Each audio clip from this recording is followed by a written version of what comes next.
رہے جنت، اور جنت کے اندر بازار بھی لگیں گے. جنت کے اندر آپ کہیں گے جنت کے اندر بھی مارکیٹ ہوگی؟ ہاں، جنت کے اندر بازار بھی لگیں گے نبی کریم، اور وہ جنتیوں کا بازار ہوگا. سبحان اللہ، اللہ اکبر.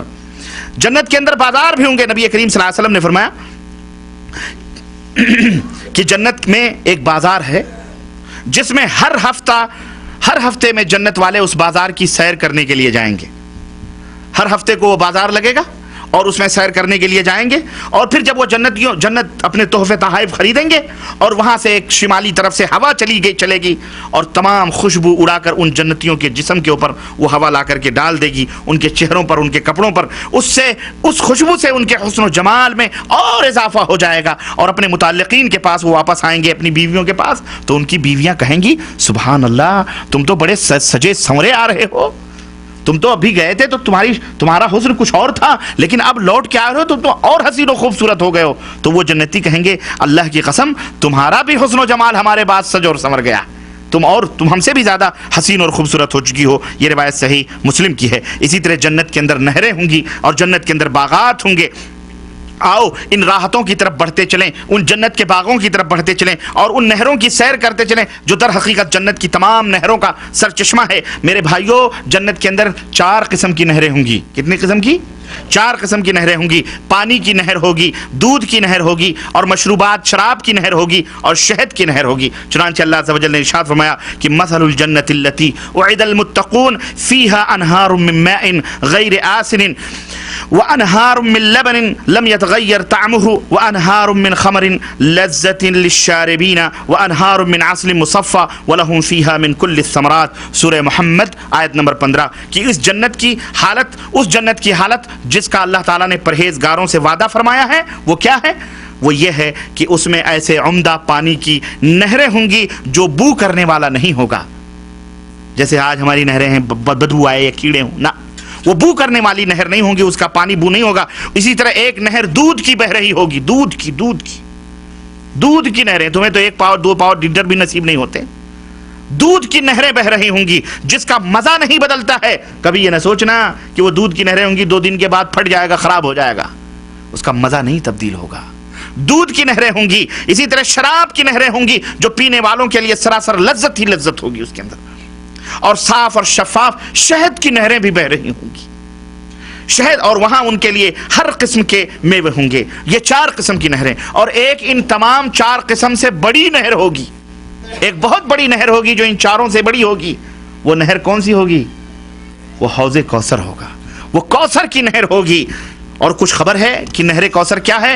اللہ تعالیٰ نے ہمارے نبی حضرت محمد الرسول اللہ صلی اللہ علیہ وسلم اور آپ کی امت کو بطور خاص یہ تحفہ اپنے نبی کو عطا فرمایا، اور قرآن میں ارشاد فرمایا کہ انا اعطیناک الکوثر. اے نبی، ہم نے آپ کو کوثر عطا فرمائی ہے، تو اس کے شکریہ میں فصل لربک وانحر، اس کے شکریہ میں رب کی عبادت کریں، نماز ادا کریں اور قربانیاں کریں. اور اس نہر کے اوصاف، اس کی خوبی کیا ہے؟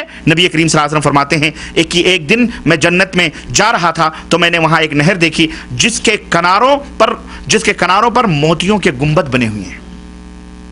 نہر کوثر پر موتیوں کے گنبد بنے ہوئے تھے. میں نے کہا اے جبریل یہ کیا ہے؟ جبریل نے کہا کہ یہ کوثر ہے، یہ وہ تحفہ ہے جو اللہ تعالیٰ نے آپ کو عطا فرمایا ہے، تمام نبیوں میں آپ کو عطا فرمایا ہے.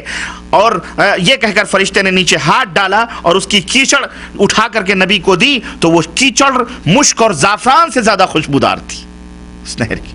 اور یہی وہ حوض کوثر ہوگا میرے مسلمان بھائیوں، جس کے اوپر نبی کریم صلی اللہ علیہ وسلم بیٹھیں گے. اور آپ صلی اللہ علیہ وسلم فرماتے ہیں کہ دودھ سے زیادہ سفید اور شہد سے زیادہ میٹھا اور جو ہے وہ حوض کوثر کا پانی ہوگا جو میں اپنے امتیوں کو پلاؤں گا. اللہ کے نبی فرماتے ہیں کہ جو میرے ہاتھ سے ایک دفعہ پی لے گا وہ کبھی پیاسا نہیں ہوگا. اللہ تعالی ہم سب کو حوض کوثر سے اپنے نبی کے ہاتھوں وہ جام عطا فرمائے. آمین یا رب العالمین. نبی کریم صلی اللہ علیہ وسلم فرماتے ہیں کہ میں پلا رہا ہوں گا، اتنے میں فرشتے میری امت کے کچھ لوگوں کو گھسیٹ کر کے لے جا رہے ہوں گے جہنم کی طرف. میں کہوں گا اصحابی اصحابی، یہ میری امت کے لوگ ہیں، میرے قریب کرو میرے قریب کرو. اب بتاؤ میرے نبی کیسے پہچان لیں گے؟ جب سارے نبیوں کی امت ہوگی اس میں، تو میرے نبی کیسے پہچان لیں گے کہ یہ میری امت کے لوگ ہیں؟ کسی کو معلوم ہے؟ اللہ اکبر، اللہ آپ کو جزائے خیر دے. وضو کے نشانات سے گویا وہ نمازی بھی ہوں گے. اللہ کے نبی نے فرمایا نا کہ وضو سے اعضائے وضو قیامت کے دن چمکیں گے اور میں اپنی امت کے لوگوں کو اس سے پہچانوں گا میری امت کا آدمی. تو گویا وہ نمازی بھی ہوں گے اور جہنم میں جا رہے ہوں گے. نمازی اور جہنم, نمازی اور فرشتے گھسیٹ کر جہنم میں لے جا رہے ہیں. نمازی اور, توجہ چاہوں گا, نمازی ہوں گے اور کہاں جا رہے ہوں گے؟ اللہ کے نبی کہیں گے اصحابی اصحابی, میری امت کے لوگ ہیں, میرے پاس رہو میرے پاس رہو. تو فرشتے کیا کہیں گے؟ یا رسول اللہ انک لا تدری ما احدث من بعدک, اے اللہ کے نبی آپ کو نہیں معلوم ہے یہ کون لوگ ہیں؟ ارے یہ پلے درجے کے مجرمین ہیں. آپ کو نہیں معلوم ہے کہ آپ کی وفات کے بعد انہوں نے آپ کے دین کا کیسا تیاں پانچا کیا تھا, کس طرح گھوٹالے کیے تھے, کس طرح انہوں نے بدعات گڑھی تھیں اور بدعات کو مسلمانوں میں رائج کیا تھا اور عمل کرتے تھے. بدعات اور خرافات, یہ بھی دین ہے, یہ بھی دین ہے, یہ بھی دین ہے, یہ بھی دین ہے, یہ بھی دین ہے, یہ بھی کر لو, وہ بھی کر لو, یہ بھی کر لو. اچھی چیز ہے, بری تھوڑی ہے. کہاں لکھا ہے قرآن و حدیث میں ناجائز ہے؟ ایک مولوی کی میں تقریر کر رہا تھا, کہتا ہے میں قاری حنیف رتن پوری بول رہا ہوں, اے سنیوں فکر نہ کرنا, کبھی کوئی اگر نجدی وہابی تمہارے پاس آئے اور کہے فاتحہ اور تیجا اور دوئم اور سوئم اور 40واں اور یہ تمام سب چیزیں جائز نہیں ہیں, تو ان سے کہنا کہاں قرآن میں لکھا ہے جائز نہیں ہے, کہاں حدیث میں لکھا ہے جائز نہیں ہے. یہ بڑے قرآن حدیث کی بات کرتے ہیں, بڑے قرآن حدیث کی بات کرتے ہیں. اگر کوئی اس طرح کی بات کرے تو اس سے پوچھو کہاں قرآن و حدیث میں لکھا ہے کہ جائز نہیں. اور میں قیامت تک کے لیے چیلنج کرتا ہوں کہ کہیں قرآن و حدیث میں لکھا نہیں ہے کہ جائز نہیں ہے, کہیں نہیں لکھا. دیکھو اس طرح گمراہ کرتے ہیں. اور آپ کی بات آپ کی سمجھ میں آئی کہ نہیں آئی؟ کہیں لکھا ہے قرآن حدیث میں تیجا دوئم سوئم جائز نہیں ہے؟ بولو بولو, نہیں لکھا ہے کہیں, تو اس کا مطلب جائز ہے؟ ایسے ہی دھوکہ دیتے ہیں. کہتا ہے یہ قرآن حدیث کی بات کرتے ہیں نا, کہتے ہیں ہر بات پہ کہتے ہیں دلیل دو قرآن حدیث کی. ہمارے مسلمانوں میں بھی بعض لوگ ایسے بھی ہیں, بڑے عبادت گزار بنتے ہیں بیچارے, ان سے کہا جاتا ہے قرآن حدیث کی دلیل کیا؟ یہ جب دیکھو جب قرآن حدیث کی بات کرتے ہو, ہر چیز قرآن حدیث میں تھوڑی موجود ہے. ہمارے فلانے حضرت نے بھی فرمایا, فلانے امام نے فرمایا, فلانے مولوی صاحب نے فرمایا. آخر کیا وہ غلط بولتے ہیں؟ وہ بھی تو صحیح بولتے ہیں, وہ بھی تو قرآن حدیث جانتے ہیں. یہ وہی ٹائپ کے لوگ ہوں گے, اسی ٹائپ کے لوگ ہوں گے. اللہ کے نبی کہیں گے ان کو میرے پاس رہو, وہ کہیں گے یہ آپ کے دین کے اندر زیادتیاں کرتے تھے, کمی کرتے تھے, یہ لوگ یہ بدعت ایجاد کرتے تھے اور اس کو دین بنا بنا کر کے لوگوں میں پھیلاتے تھے. کر لو کوئی حرج نہیں, کرو کوئی حرج نہیں, نیکی کا کام ہے. ثواب قرآن حدیث میں نہیں لکھا ہے, قرآن حدیث میں نہیں لکھا اس لیے جائز ہے نہیں.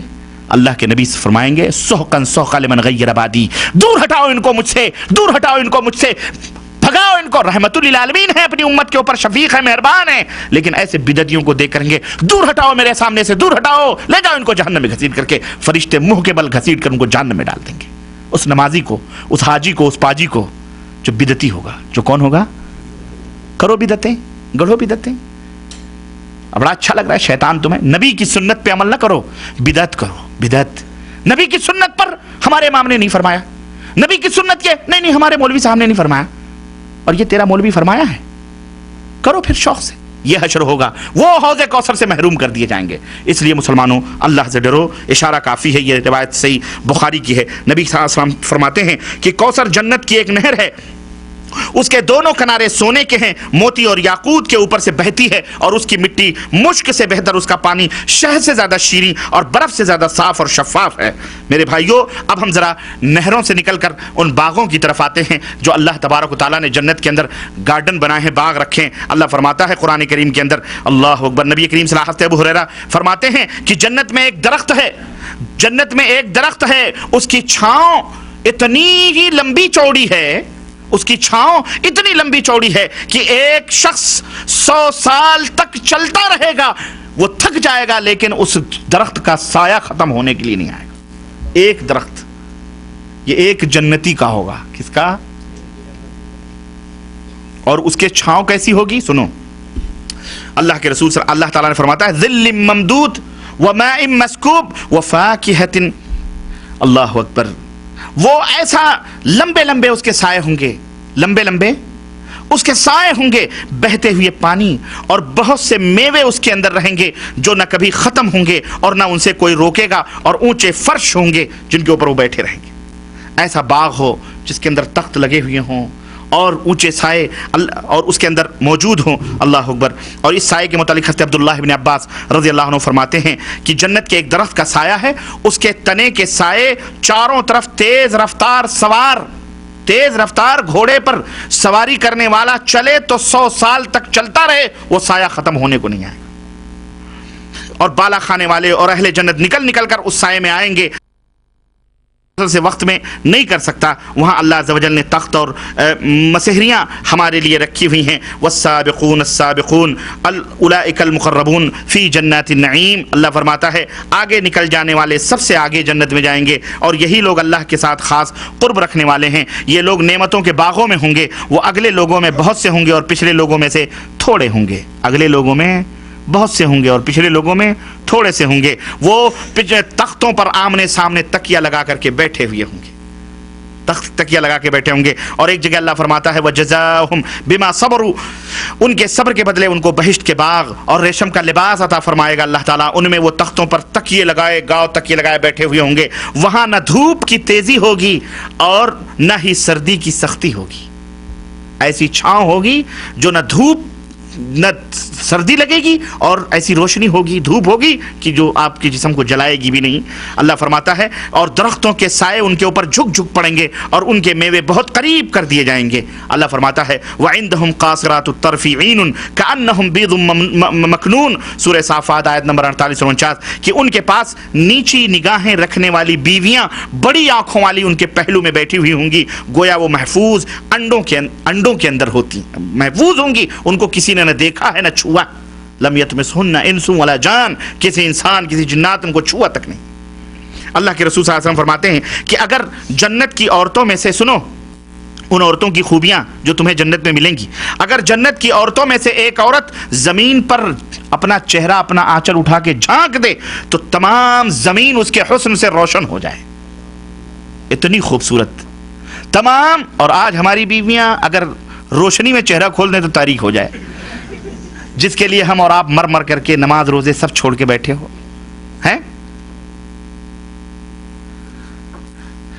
اللہ کے رسول صلی اللہ علیہ وسلم فرماتے ہیں اور آسمان, اور یہی نہیں کہ پوری روئے زمین روشن ہو جائے, بلکہ اللہ کے نبی فرماتے ہیں آسمان اور زمین کے درمیان اس کی خوشبو پھیل جائے گی اور پوری آسمان اور زمین کی وسعتیں خوشبودار ہو جائیں گی, مہک اٹھیں گی. اور اللہ کے نبی فرماتے ہیں کہ اور جنتی عورت کی صرف ایک اوڑھنی, جنتی عورت کی ایک اوڑھنی دنیا اور ما فیہا سے کہیں زیادہ بہتر ہے. اے لوگوں اس کو تلاش کرو, اوڑھنی. اور اگر تم کو بیوی ہی دے دی جائے تو پھر کیا ہوگا؟ دنیا اور دنیا کی جتنی بھی رنگینیاں ہیں ایک طرف, اور اس کی اوڑھنی ایک طرف رکھ دی جائے تو وہ اوڑھنی بھاری ہوگی. آپ نے فرمایا اگر اہل جنت کی ایک عورت, جنتیوں کی ایک بیوی جھانک کر دنیا کے اندر دیکھ لے تو زمین مشک کی تیز خوشبو سے بھر جائے گی اور چاند سورج کی روشنی ماد پڑ جائے گی, پھیکی پڑ جائے گی. اور جنت کے اندر گانے بھی ہوں گے, ہاں, لیکن ان کو نہیں نصیب ہوں گے جو یہاں سنتے ہیں. ان کے گانوں میں تو لوہے پگھلا کر کے کانوں میں ڈالے جائیں گے.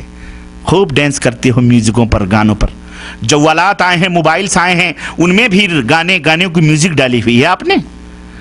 اللہ کے رسول صلی اللہ علیہ وسلم فرماتے ہیں کانوں کے اندر سیسے پگھلا کے ڈالے جائیں گے جہنم میں, ایسے لوگوں کے جو لوگ یہ کرتے ہیں. قرآن کی تلاوتیں سنو, قرآن کی, نبی کریم صلی اللہ علیہ وسلم کی باتیں سنو, تقاریر سنو, دین کی باتیں سنو. تم اس لیے نہیں پیدا کیے گئے رنڈیوں, طوائفوں, کجروں, خسروں کی. وہاں جنت میں یہ تمام سب تمہیں ملیں گی. اللہ کے نبی فرماتے ہیں جنت میں بڑی بڑی غلافوں آنکھوں والی حوریں ہوں گی جہاں ایک جگہ مقرر ہوں گی اور سب وہاں جمع ہوں گی اور سب مل کر ایسی شیریں اور سریلی آواز سے گانے گائیں گی کہ مخلوق نے اس کی مانند آواز کبھی بھی نہ سنی ہوگی. اللہ تعالی ہمیں وہ نصیب فرمائے. اللہ اکبر, اللہ اکبر. اور وہ لڑکیاں کیسی ہوں گی؟ اللہ کے نبی فرماتے ہیں جنت میں ایک نہر ہے جو جنت کی لمبائی تک چلی گئی ہے, اس کے کنارے آمنے سامنے, اس کے کنارے جو نہر کے آمنے سامنے کنواری باکرہ لڑکیاں کھڑی ہوں گی. وہ کواعب اترابا, بالکل کنواری, چھوٹے چھوٹے ابھی کنواری لڑکیاں کھڑی ہوں گی اور ان کی آنکھیں ایسی ہوں گی جن کو کسی نے نہیں دیکھا ہوگا, اور ان لڑکیوں کی مثال جنت میں بھی نہیں ہوگی. وہ الگ ٹائپ کی لڑکیاں ہوں گی جو کھڑی ہوں گی اور انہوں نے اور وہاں پر وہ گانے گا رہی ہوں گی سب بستہ خوش الحانی کے ساتھ، وہ اور ایسے گانے جن کو خلائق نے کبھی نہیں سنا ہوگا۔ حضرت ابو ہریرہ رضی اللہ عنہ کہتے ہیں کہ میرا دل کہتا ہے کہ اللہ نے چاہا تو اللہ کی تسبیح بیان کریں گی اور ایسے انداز سے بیان کریں گی جو 1000 نغموں سے بہتر نغمے ہوں گے۔ وہاں گھوڑے کی سواریاں بھی ملیں گی۔ آپ کہیں گے گھوڑا؟ ہاں، حضرت ایک صحابی عبد الرحمن ابن سعدہ کہتے ہیں اے اللہ کے نبی، دیکھو صحابی رسول کس طرح کہتے ہیں، اللہ کے نبی میں گھوڑے کو بہت پسند کرتا ہوں، تو کیا جنت میں مجھے گھوڑے بھی ملیں گے؟ صحابی رسول، اللہ اکبر، اللہ کے نبی فرماتے ہیں ہاں، وہاں تمہیں جنت میں گھوڑے بھی ملیں گے بہشت میں، اور وہ گھوڑا یاقوت کا ہوگا۔ کس کا؟ یاقوت کا گھوڑا ہوگا، تمہارے پاس آئے گا، اس کے 2 بازو ہوں گے، اس پر تمہیں سوار کیا جائے گا اور تم جہاں چاہو گے اڑتے رہو گے گھوڑوں پر، جہاں دل کا۔ اتنا لمبا باغ ملے گا، 100 سال کی مدت، ظاہر پیدل چلتے چلتے تو تھک جائیں گے، ظاہر ایسے گھوڑے پھر ملیں گے انشاءاللہ، اور گھوڑے کی شکل کے ہوں گے یاقوت کے۔ آپ کہیں گے یاقوت کا گھوڑا کیسے ہوگا؟